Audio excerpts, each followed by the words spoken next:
So you've just gotten your wings, huh? You think you're ready for the sky, right? You're big timing it.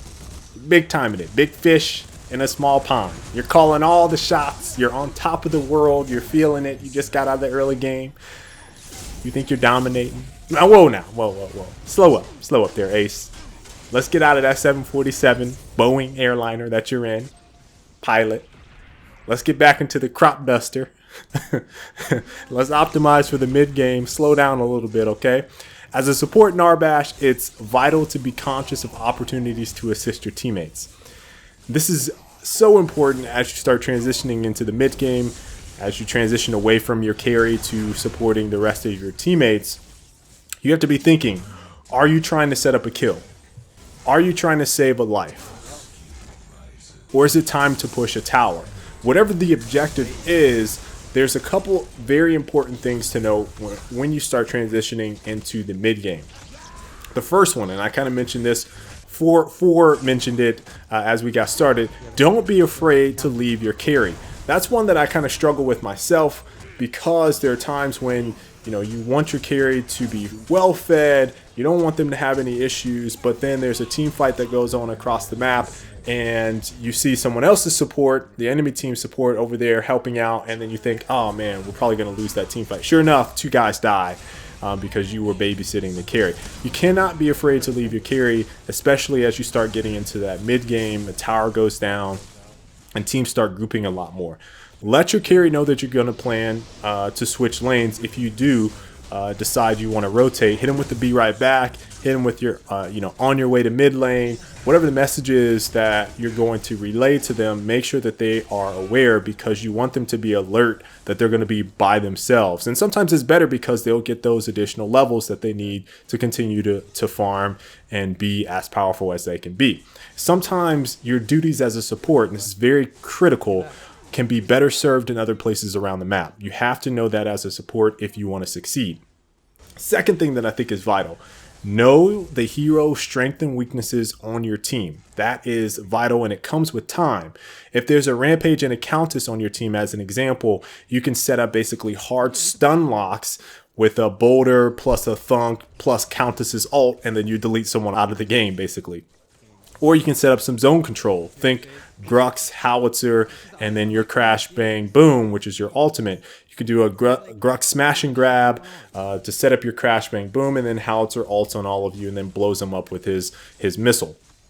So, whatever the team composition is on your team, think about how your support Narbash is going to fit inside that team composition. Sometimes it's going to be more important to hit people with thunks. Sometimes you want to, save your Crash Bang Boom for the just precise time. And then sometimes you want to use that march to push a tower, save someone's life. And then on the flip side, you also want to know what your opponents can do to you. Can they stun you? Can they silence you? Can they otherwise disrupt your ultimate, or just displace you from the map or position so that you cannot make a play? Those are very important. And it's important at all phases of the game, but it really starts to transition as you get into the mid game, when you're going to start needing your ultimate more. You're going to start needing those stunks to set up other kills. So you have to be conscious of the enemy team. The last thing that I think is really important as you transition into mid game is understanding who are high priority enemies. And then on the flip side, you need to peel for your prized possessions on your team, those carries, some of those hard hitting casters.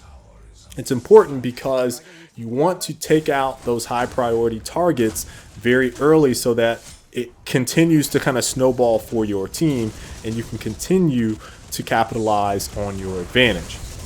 Now let's talk about some of the cards that I have transitioning into the mid game.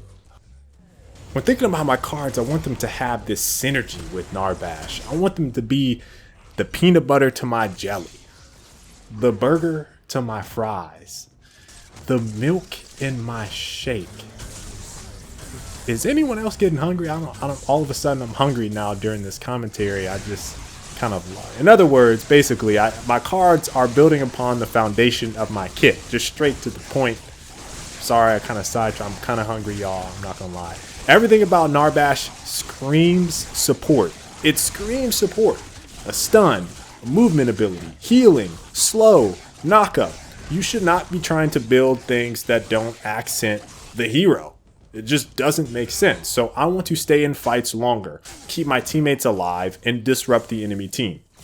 So my cards really hone in on his kit. All right. So the first thing that I kind of do around 12 points, 15 points is pick up Genesis Torch. I do mana regen here and barrier. Mana regen is going to keep me in fights longer with the mana regen.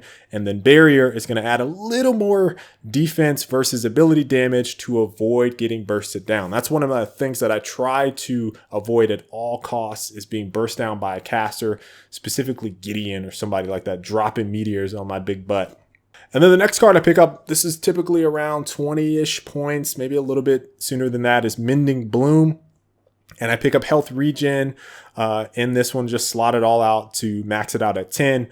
And then the utility on this is mana regen. It's keeping me in fights longer when I activate it every 35 seconds, and is also providing additional utility for my teammates as well. So if you guys remember, I also have overflowing gifts based on my previous video, if you guys watched that one for Narbash. So I'm all utility, mending, bloom, plus overflowing gifts. I'm trying to heal my teammates and keep them in the fights to sustain longer.